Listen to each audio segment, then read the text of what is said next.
Studi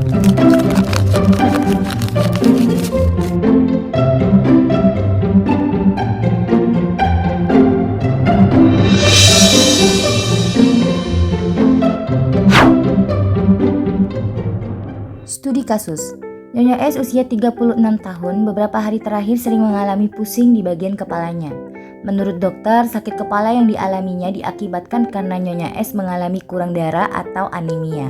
Selain itu, beberapa hari terakhir juga Nyonya S mengalami sesak napas atau bengek, di mana sejak kecil Nyonya S memang telah memiliki riwayat asma ringan. Karena keluhannya tersebut, Nyonya S merasa stres sehingga ia tidak bisa fokus bekerja. Ditambah beban pekerjaan Nyonya S sebagai salah satu kepala cabang bank swasta di wilayah Pangkal Pinang membuat Nyonya S semakin merasa stres dan mengalami susah tidur. Atas saran dokter, Nyonya S sudah meminum obat untuk mengatasi sakit kepala yang dialaminya, yaitu obat paracetamol, serta suplemen penambah zat besi dalam darah yaitu sangobion untuk membantu mengatasi anemia yang dialaminya. Kemudian atas saran dokter juga, untuk mengatasi kekambuhan sesak napas dan bengek Nyonya S, ia mengkonsumsi obat salbutamol.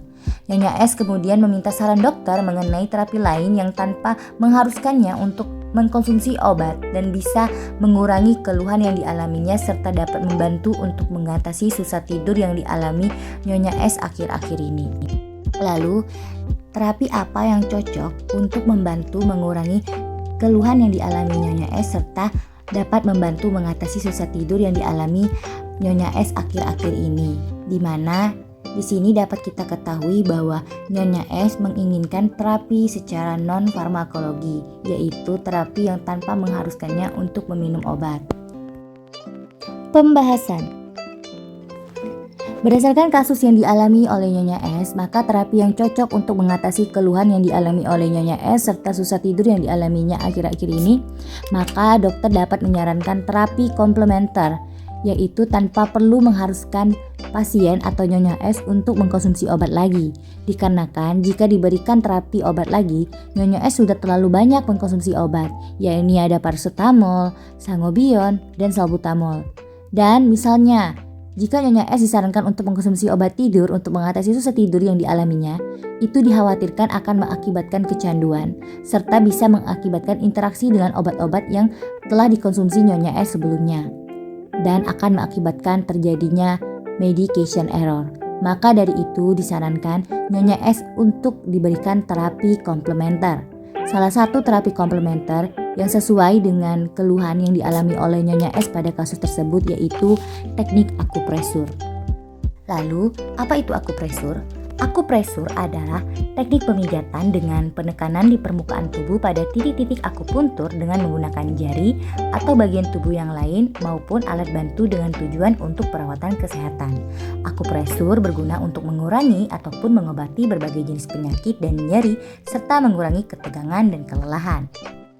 Alasan dipilih teknik akupresur ini dikarenakan teknik pemijatan akupresur ini memiliki beberapa manfaat seperti yang pertama, meningkatkan kebugaran, kedua, melancarkan peredaran darah, yang ketiga, mengurangi rasa nyeri, keempat, dapat mengurangi stres atau menenangkan pikiran, dan yang kelima, dapat mengatasi asma dan bengek. Manfaat-manfaat dari terapi akupresur tersebut sesuai dengan keluhan yang dialami pasien Nyonya S tadi, di mana ia mengalami sakit kepala, stres, dan susah tidur serta sesak napas. Jadi pemberian terapi pemijatan akupresur sudah tepat untuk disarankan kepada Nyonya S. Selain itu, teknik akupresur ini juga dapat dilakukan secara mandiri oleh Nyonya S di rumah. Namun, ada beberapa hal yang perlu diperhatikan sebelum menggunakan akupresur untuk mengatasi gangguan atau keluhan yang dialami oleh pasien. Di mana teknik akupresur ini tidak boleh diberikan kepada pasien yang mengalami satu, kegawat daruratan medik, kondisi yang sangat ganas, kedua, kasus yang perlu pembedahan, yang keempat, pasien yang mengalami penyakit akibat hubungan seksual. Selanjutnya yang kelima yaitu pasien yang menderita penyakit infeksi. Yang keenam, pasien yang sedang menggunakan obat pengencer darah atau antikoagulan. Yang ketujuh, pasien dengan kelainan pembekuan darah.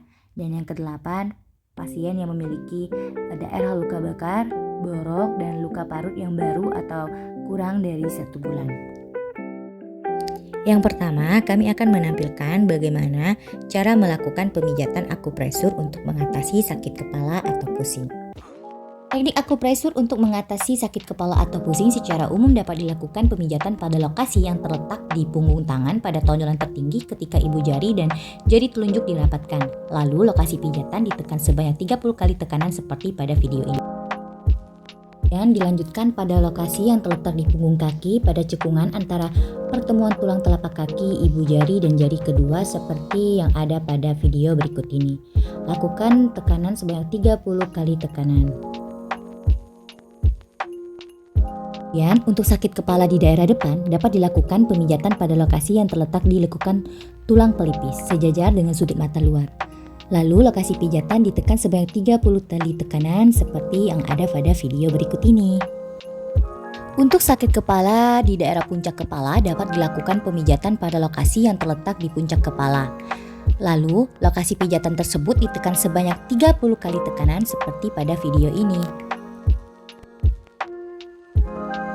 Untuk sakit kepala di daerah tengkuk dapat dilakukan pemijatan pada lokasi yang terletak di belakang kepala.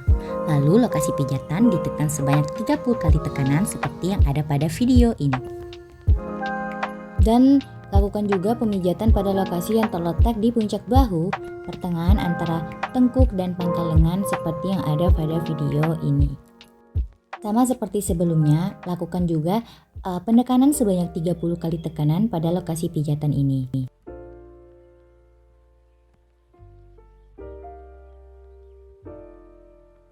Untuk mengatasi susah tidur, dapat dilakukan pemijatan pada lokasi yang terletak di lekukan garis pergelangan tangan bagian dalam, segaris dengan jari kelingking.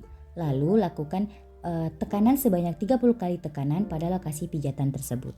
Seperti yang ada pada video ini ya teman-teman. Selanjutnya, lakukan juga pemijatan pada lokasi yang terletak di 3 jari di atas pergelangan tangan bagian dalam seperti yang tertera pada video ini. Lalu, lakukan tekanan sebanyak 30 kali tekanan pada lokasi pijatannya. Untuk mengatasi stres, dapat dilakukan pemijatan pada lokasi yang terletak di punggung tangan pada tonjolan tertinggi ketika ibu jari dan jari telunjuk dirapatkan seperti yang ada pada video ini ya teman-teman.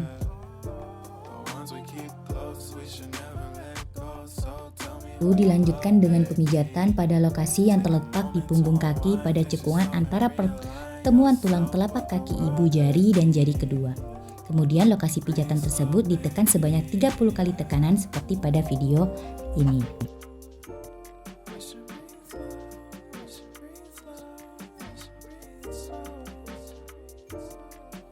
Untuk mengatasi sesak napas, dapat dilakukan pemijatan pada lokasi yang terletak di bawah tengkuk setengah jari ke arah luar seperti yang ada pada video ini ya teman-teman. Lalu lokasi pijatan ditekan sebanyak 30 kali tekanan.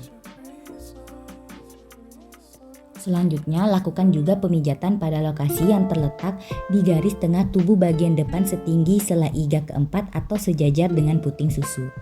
Lalu, lakukan penekanan sebanyak 30 kali tekanan pada lokasi pijatan tersebut seperti yang ada pada video ini ya teman-teman. Kemudian lakukan juga pemijatan pada lokasi yang terletak di pertengahan antara tulang tempurung lutut dengan mata kaki bagian luar, 2 jari dan tulang kering seperti pada video ini. Di mana lokasi pemijatan seperti biasanya ditekan sebanyak 30 kali tekanan. Baiklah, cukup sekian video mengenai teknik akupresur dari kelompok kami. Kami mohon maaf apabila ada kesalahan. Kami ucapkan wassalamualaikum warahmatullahi wabarakatuh. Sampai jumpa.